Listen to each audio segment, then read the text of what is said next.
इला और नदी का रहस्य। एक छोटे से गांव में निर्मला नदी के किनारे इला नाम की एक लड़की रहती थी।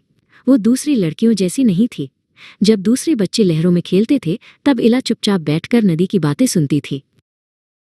नदी उसे अपनी कहानियां सुनाती थी, सूरज की पहली किरण की खुशी, मछलियों के खेल का उल्लास और चांदनी रात की शांति। इला इन कहानियों को सुनकर मुस्कुराती थी। लेकिन नदी सिर्फ खुशी की बातें नहीं करती थी। वो गांव के दुख भी अपने साथ बहाकर लाती थी। किसी किसान की सूखी फसल का दर्द, किसी बच्चे के खोए हुए खिलौने का अफसोस। ये उदास बातें इला के दिल को भारी कर देती थीं।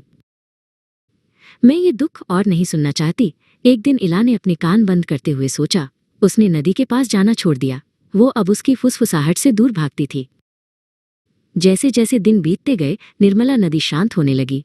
उसका चंचल संगीत थम गया। पानी का बहाव धीमा हो गया और किनारे सूखने लगे। गांव के लोग चिंतित हो गए। गांव की सबसे बुजुर्ग महिला अमृता इला के पास आईं। उन्होंने इला के कंधे पर हाथ रखकर धीरे से कहा, नदी चुप है क्योंकि उसका कोई सुनने वाला नहीं है। अमृता ने समझाया, नदी को अपनी खुशी और दुख दोनों को साझा करने की जरूरत है। जैसे हमें हंसने के लिए किसी की जरूरत होती है, वैसे ही रोने के लिए भी। बिना दोनों की नदी पूरी नहीं है। इला को अपनी गलती का एहसास हुआ।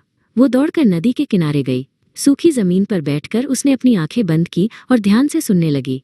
पहले तो सिर्फ खामोशी थी, फिर एक बहुत ही धीमी उदास फुसफुसाहट सुनाई दी। इला ने उसे दूर नहीं भगाया, उसने उसे सुना और अपने दिल में जगह दी। फिर एक हल्की सी खुशी की लहर आई और इला ने उसे भी महसूस किया। धीरे धीरे नदी फिर से बहने लगी। उसका पानी फिर से कलकल करने लगा, खुशी और दुख दोनों के गीत गाते हुए। इला समझ गई थी कि असली बहादुरी दुख से भागने में नहीं, बल्कि उसे सुनकर, समझकर, खुशी के साथ जीने में है।